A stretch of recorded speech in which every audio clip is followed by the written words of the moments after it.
Dr. Renee Tucker. Today we're talking about equine asthma and also chronic coughing, COPD, RAO, heaves, all those things. And I would like to tell you two things about this talk is not about. One, it's not about the differences between all of those because I really feel they're all the same thing on a spectrum. Okay, start off with chronic coughing and then it kind of progresses and can get different names along the way. The other thing is I will not be talking about medications. So there's plenty of that on the internet. And really, if you want medication information, you should be talking to your veterinarian because it should be specific to your horse. But I would like to talk about why horses have this in the first place. Okay, if you don't already know me, I'm Dr. Renee Tucker, as I said, equine veterinarian for just about 30 years. I do holistic work, certified in chiropractic, acupuncture, and created my own energy technique, the Tucker BioKinetic Technique, or TBT.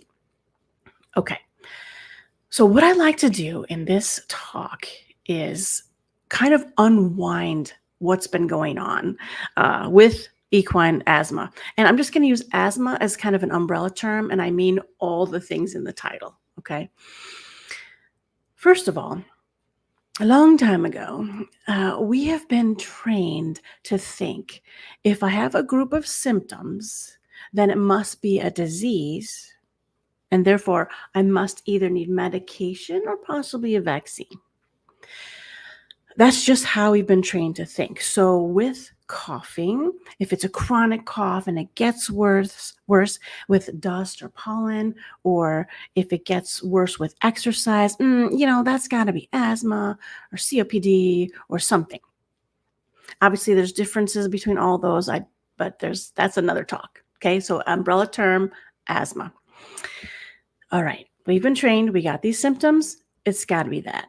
It's got to be asthma. That's it. Okay, what do? We got asthma? We take medication and make sure you have an inhaler. How many movies is that in? Where's the inhaler? Okay. Okay, moving along, that we've been trained to think that way because I think we all mostly know that. It's just I want us to unwind that. And let me tell you a little story about that. The unwinding. What started for me with the unwinding of this thought process is I have a friend. She's still my friend. I met her decades ago. She's from Romania.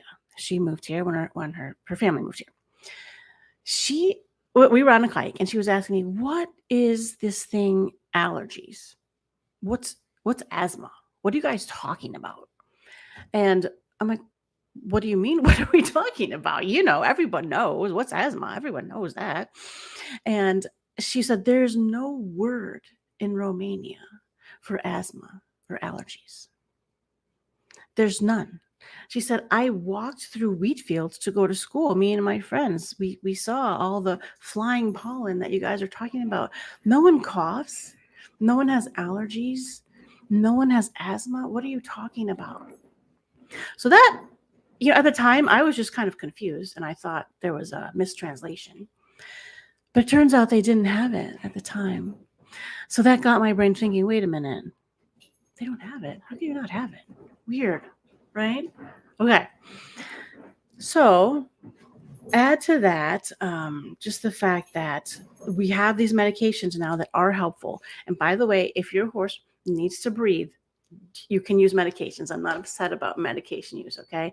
It's just I want to move us from I have these symptoms, so I need medication, to I have these symptoms, let me find out why and fix that.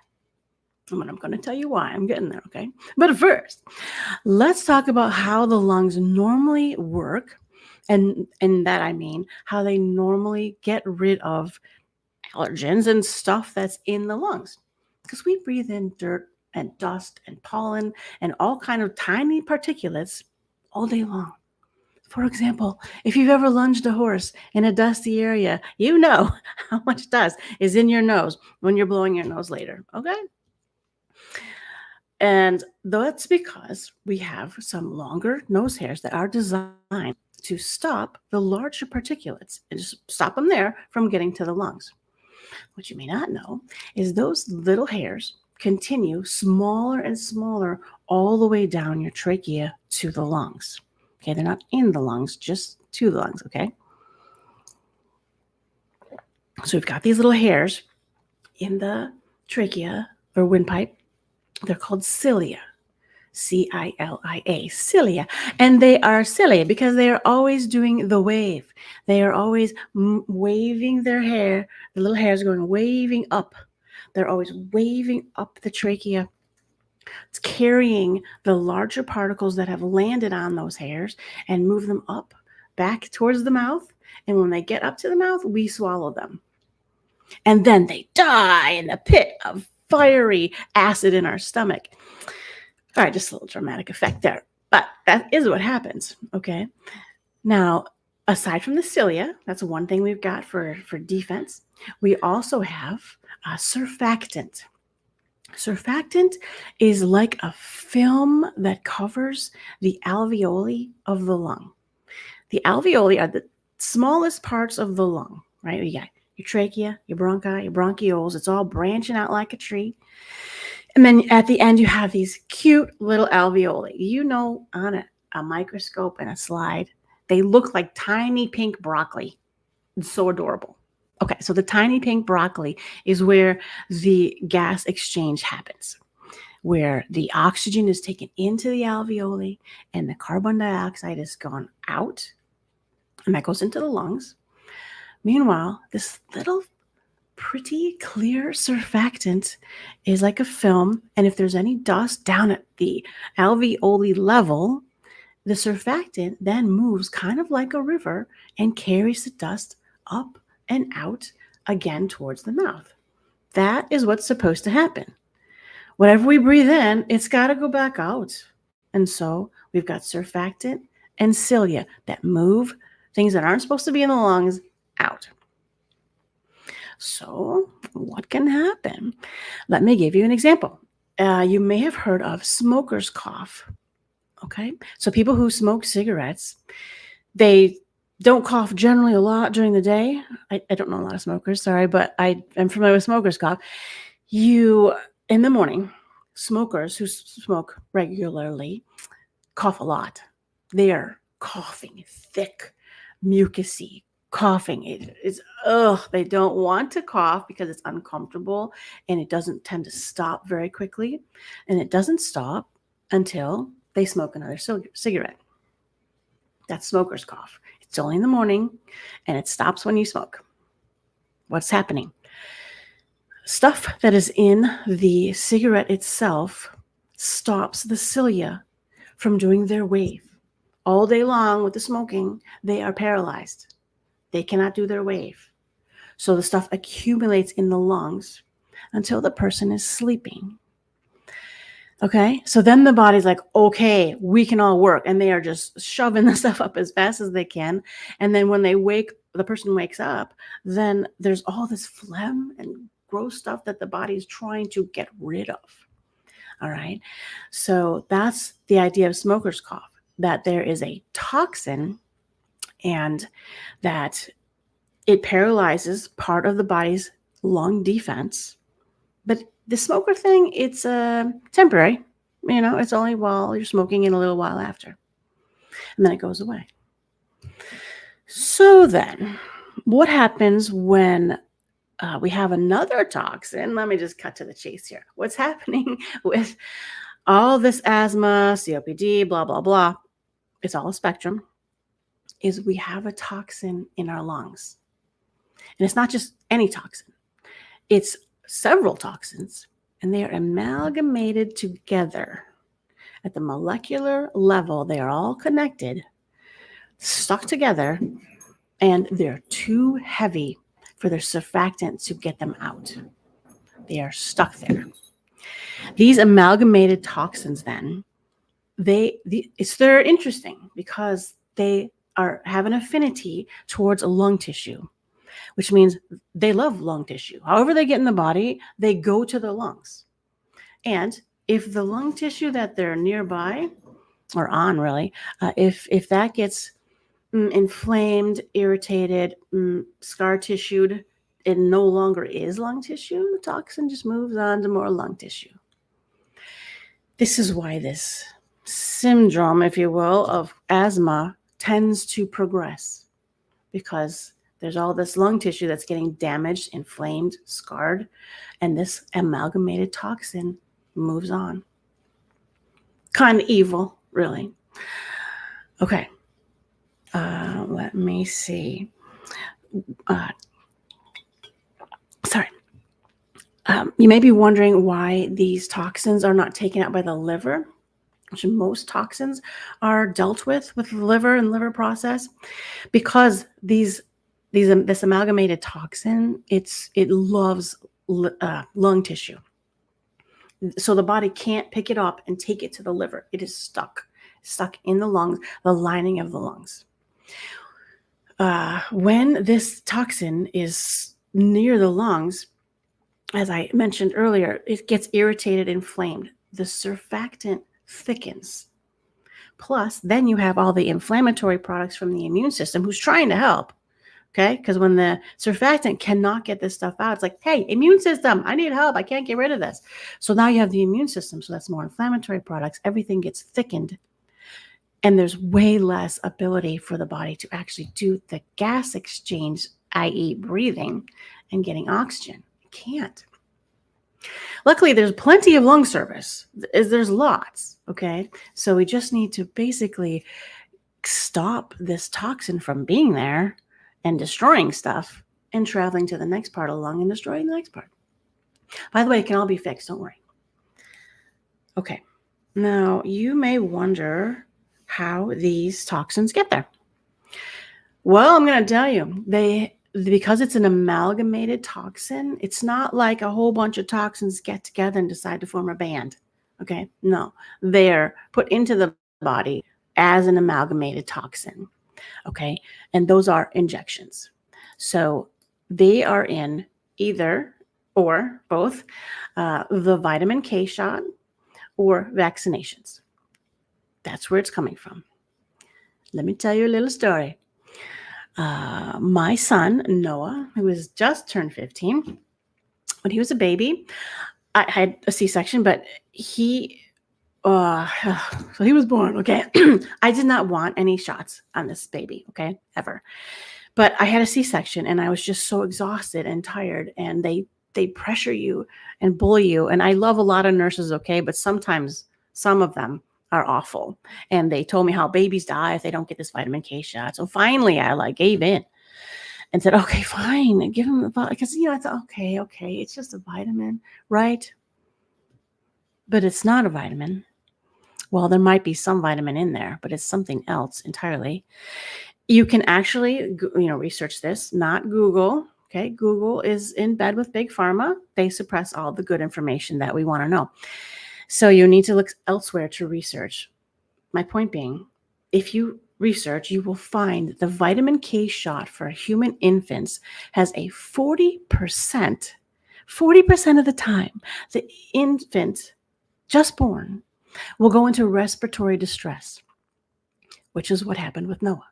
He was perfectly fine for 20, 30 minutes. I'm not quite sure, but a while. They gave him this vitamin K shot. And he's in respiratory distress, and he's whisked off, and he's off into the oxygen tent, and they're doing whatever it is they're doing while they're trying to, get me happy and healthy, sort of.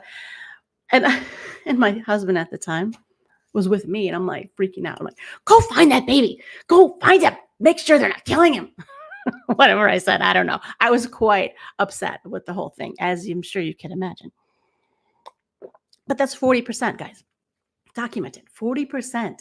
Of infants that get this shot have respiratory distress. What does that mean for the other 60% that get that shot? Maybe they don't go into official respiratory distress, but nonetheless, they're getting the same thing that has this affinity for lung tissue. Fast forward, when Noah was about 11, he started in with a cough. First time, you don't think anything of it because everybody coughs, right? All the horses, they cough, okay? They kept going.